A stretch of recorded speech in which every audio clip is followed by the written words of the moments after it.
Pada ngaji ilmu komunikasi episode 2 ini kita akan membahas tentang bagaimana menghindari paradoks komunikasi. Mungkin ada yang belum tahu apa itu paradoks komunikasi. Jadi paradoks itu pernyataan yang seolah-olah bertentangan dengan pendapat umum, tetapi kenyataannya mengandung kebenaran. Sebenarnya kita mau menyatakan ini tetapi orang nangkepnya lain, jadi salah paham, menimbulkan kesalahan persepsi di kepala orang lain. Jadi kadang hal ini bikin rudet, bikin ribut atau bikin masalah, padahal sedangkan ilmu komunikasi ini merupakan komunikasi sendiri fungsinya untuk konstruktif dari tujuan interaksi manusia. Namun justru kadang tidak jarang komunikasi menjadi sebab terjadinya keadaan yang merusak interaksi itu sendiri. Jadi kita hari ini akan belajar tentang itu biar nggak salah paham kalau mau ngobrol sama temen atau ada yang mau lagi usaha PDKT. Oke. Beberapa prinsip untuk menghindari paradoks komunikasi. Yang pertama adalah berbicaralah secukupnya. Jadi ada yang orang ngomong panjang lebar dan akhirnya orang yang diajak ngomong itu nggak paham apa yang diomongkan. Jadi kekuatan berbicara yang simple atau pendek itu orang akan cepat paham. Misalnya gini ya, kalau ada seorang ibu yang anaknya mau merantau. Ibu itu berpesan kepada anaknya, jaga diri baik-baik, jangan lupa makan, terus kalau ada uang lebih ditabung untuk kehidupanmu, untuk keperluan belanja, untuk ini itu. Ibu itu ngomong setengah jam. Orang mungkin akan lupa apa yang dikatakan ibunya, tapi kalau ibu itu ngomong, kamu jaga diri baik-baik. Nah, kata jaga diri baik-baik itu akan langsung teringat di kepala anak itu. Jadi kok kelebihan daripada berbicara simple, pendek itu orang bahkan hafal semua teksnya. Misalnya kamu bikin konten YouTube, sebuah video yang isinya itu cuma ada 4 kata dari omonganmu, maka orang itu akan langsung hafal apa yang kamu omongkan. Misalnya, jangan lupa berbuat baik ya. Kayak gitu orang langsung akan paham, hafal. Tapi kelemahannya berbicara pendek itu pesan yang mendetail itu tidak tersampaikan.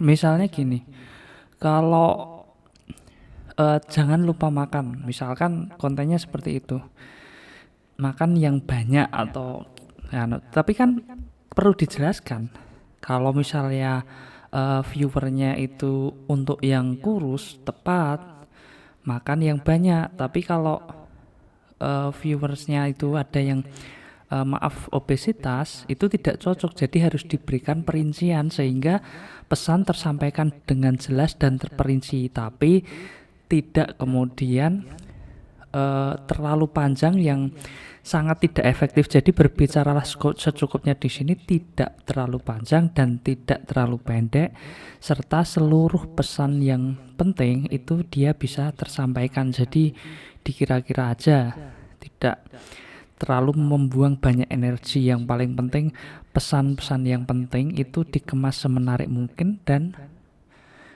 bisa tersampaikan dalam jumlah yang banyak. Kemudian yang kedua, bicaralah jujur. Nah, seseorang yang sudah terlalu sering berbohong, tentu orang-orang atau teman-temannya bakalan hafal. Dan ketika dia sudah dihafal sebagai orang yang tidak jujur, dia bahkan akan tidak dipercaya, bahkan ketika dia berbicara tentang hal yang jujur. Jadi itu menyedihkannya seperti itu. Kalau misalnya orang itu pernah berbohong, artinya banyak jujurnya daripada bohongnya, orang akan persepsi kepala teman-temannya itu apa yang diomongkan orang ini bisa benar, bisa enggak. Soalnya track recordnya pernah bohong.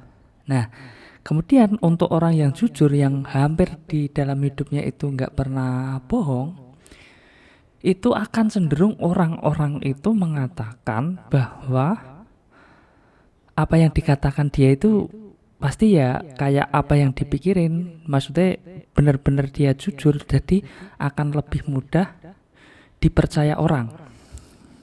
Kayak gitu keuntungannya. Jadi nggak usah terlalu sedih ketika orang lain ketika kita informasikan sesuatu yang jujur, terus orang itu nggak percaya. Kita tengok diri kita sendiri. Pernah nggak bohong? Kalau kita pernah bohong, otomatis wajar ketika orang berpersepsi ini orang ini beneran jujur atau enggak, atau berada di tahap ragu-ragu. Begitu juga kalau seseorang berkhotbah misalnya. Ketika saya diminta untuk khotbah, saya selalu bilang sama ketua takmir masjid, ini penting untuk para dai ya.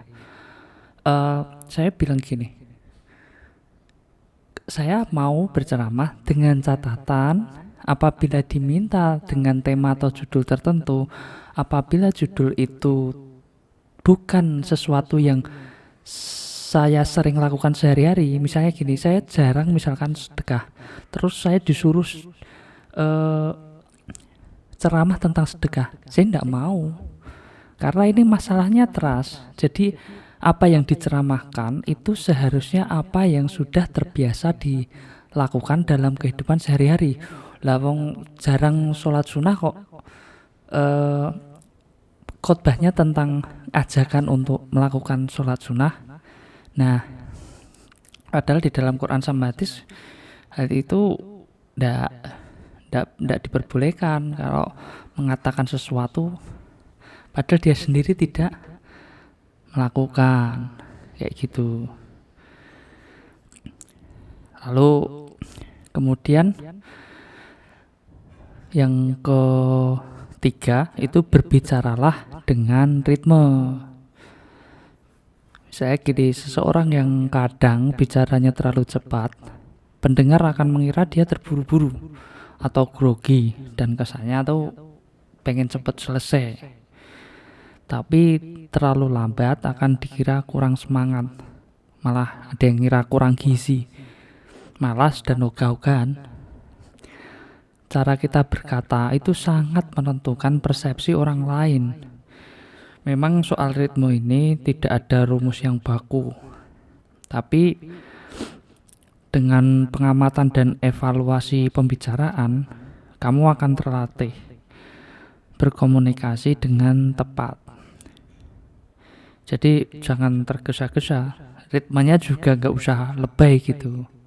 Intonasi, artikulasinya yang menurut kita itu paling cocok untuk diri kita. Gak usah dicocok-cocokkan dengan orang lain, karena setiap orang punya karakter sendiri-sendiri. Cuman ya itu tadi, tidak mengesankan kita itu orang yang tidak tertata dalam hal berbicara soal ritme. Kemudian yang keempat, berpikirlah sebelum bicara. Jadi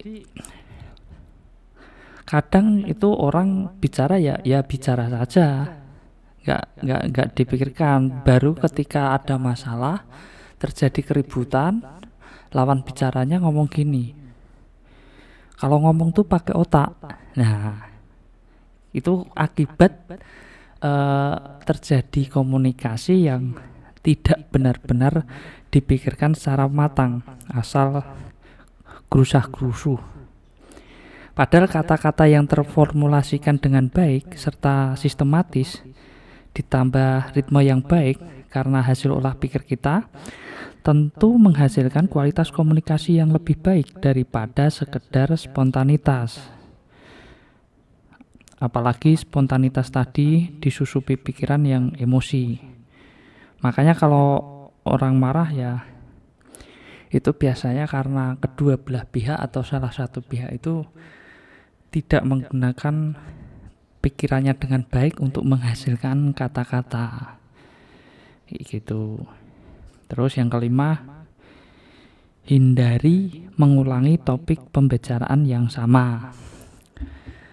Misalnya gimana sih perasaanmu kalau ada orang yang ngomong cerita yang sama di lain waktu, terus diceritakan lagi ke kamu lah, kemudian di kemudian hari diceritakan lagi. Mungkin kamu pernah dengar cerita kayak gitu dari temenmu, sampai kamu benar-benar hafal apa yang diceritakan temenmu. Tentu di benak sebagian orang itu membosankan. Kadang kalau dapat tanggapan pun tanggapannya agak kecut, no respon, padahal menurutmu itu cerita itu seru, tapi bagi yang mendengarkan kok nggak ketawa ya karena sifat humor itu tidak bisa diulangi. Jadi kalau dia udah ngerasa nonton sesuatu yang lucu terus diulangi lagi, itu menjadi tidak lucu. Begitu juga dengan sebuah informasi, dia fresh, itu justru lebih akan menarik. Jadi kalau bisa itu ya selektif dalam menyampaikan pembicaraan. Terus yang keenam, belajarlah menjadi pendengar yang baik. Banyak juga ketika kita temui misalnya teman kita karakternya beda-beda, ada yang hobi ngomong dan gak bisa disela omongannya. Padahal pendengar yang baik itu mampu tidak menyela perkataan sampai seorang selesai mengutarakan maksudnya. Ini justru menunjukkan kedewasaan seseorang. Orang yang suka memotong pembicaraan orang kadang malah dapat stigma egois, tapi orangnya justru gak sadar-sadar. Jadi dengarlah, karena dengan menjadi pendengar yang baik justru bikin orang lain itu nyaman. Misalnya saja orang kenal yang bekerja sebagai advokat misalkan, itu kita terkenal orangnya tegas, dan juga kalau ngomong intonasinya relatif cepat sebagian orang. Tapi banyak yang nggak tahu kalau misalkan di profesi advokat itu diajarkan menjadi pendengar yang baik loh. Contohnya pada waktu dia menghadapi klien, dosen saya dulu mengajarkan ke kami untuk menjadi pendengar yang baik buat klien. Kadang klien itu ada yang katanya itu datang nangis dan kita sediakan minum atau mungkin tisu untuk menenangkan orang itu. Jadi sebetulnya pada waktu ngambil PKPA dulu, pendidikan khusus profesi advokat, diajarkan seperti itu. Jadi advokat itu orang yang sangat diajari untuk menjadi pendengar yang baik. Itu satu contoh profesi. Tentu profesi kayak psikolog, untuk mendengarkan keluhan-keluhan dari orang yang mengalami masalah psikologi, tentu dia akan menjadi pendengar yang baik. Hampir semua profesi membutuhkan kita untuk menjadi seorang pendengar yang baik, apapun profesinya, termasuk pedagang, apalagi seorang konsultan. Jadi kayak gitu. Jadi mulai sekarang harus belajar menjadi pendengar yang baik, nggak cuman bisa ngomong. Kemudian yang ke-7 itu hati-hati dengan impulsif. Perilaku impulsif ini adalah sikap ketika seseorang melakukan suatu tindakan tanpa memikirkan akibat dari apa yang dilakukannya. Jadi sikap impulsif itu kadang seseorang yang nggak bisa mencerna kata-kata dari orang lain, terus kemudian tersinggung, terus marah-marah dengan emosi temperamen, atau bahkan justru komunikasinya itu dilanjutkan dengan kaki atau tangan. Misalkan seorang suami dan istrinya lagi kesel, suaminya marah-marah kemudian mukul. Nah, kejadian kayak gini itu kadang menyebabkan penyesalan. Jadi kadang kita marah, maki-maki orang, apalagi itu misalkan pasangan, tapi marah itu kadang cuma 1 menit, tapi penyesalannya itu bisa seumur hidup. Misalkan dimarahi terus kemudian orang itu melakukan bunuh diri, akhirnya menyesal sendiri kan. Kita tidak tahu dampak apa dari kemarahan yang 1 menit kita lakukan, itu sebesar apa dampak buruknya. Jadi mohon untuk dalam hal berkomunikasi ini jangan, atau kita harus menghindari sikap impulsif, agar penyesalan dampak dari komunikasi itu tidak kita rasakan, tidak kita timbulkan. Terus nomor 8, jangan terlalu percaya pada kata-kata.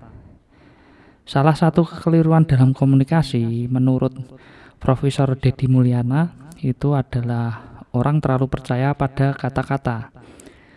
Terkadang orang itu berkata tidak menunjukkan keinginan hatinya dan bisa jadi cuma bentuk dari basa-basi saja. Jadi misalkan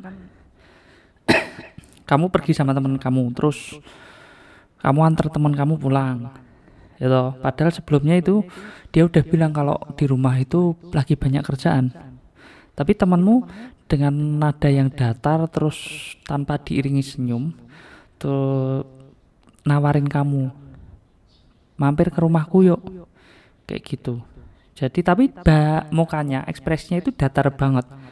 Artinya itu cuma menunjukkan basa-basi dia, hanya bentuk sopan santun. Mampir ke rumahku enggak, kayak gitu.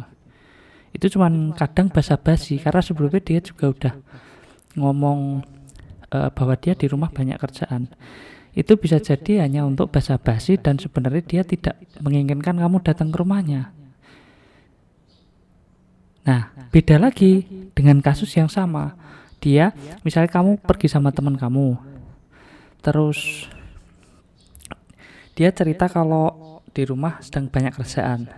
Kemudian sampai di rumah dia meminta kamu untuk mampir ke rumahnya dengan ekspresi yang senyum, senang, dan agresif misalkan.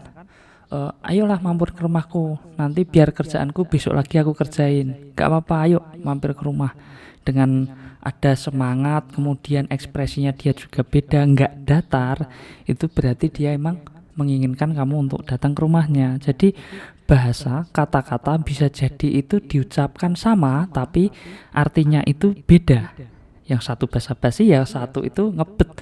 Artinya dia memang menunjukkan apa yang antara kata-kata dengan keinginannya sama. Kalau basa-basi itu antara keinginannya dengan kata-katanya itu bisa jadi beda.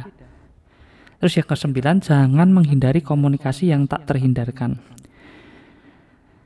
Kadang ada kalanya komunikasi itu tidak terhindarkan dan tiba-tiba meskipun kita sedang tidak menginginkannya. Seperti misalnya pas kita jalan ada temen yang ngajak ngobrol, mau kemana wih gitu, dia ngajak ngobrol. Nah, jangan terus dihindari karena bisa memunculkan persepsi sombong dan acuh. Luangkan sedikit waktu, ya setidaknya senyum atau jawab dengan sopan dan ngasih tahu, maaf ya bro, lagi buru-buru nih ada kerjaan, kayak gitu. Tapi jangan diam. Kalau diam bisa menimbulkan kesalahpahaman yang dikira kamu itu sombong. Nah, demikian yang bisa saya sampaikan, semoga bermanfaat dan kita lanjut ke sesi episode berikutnya.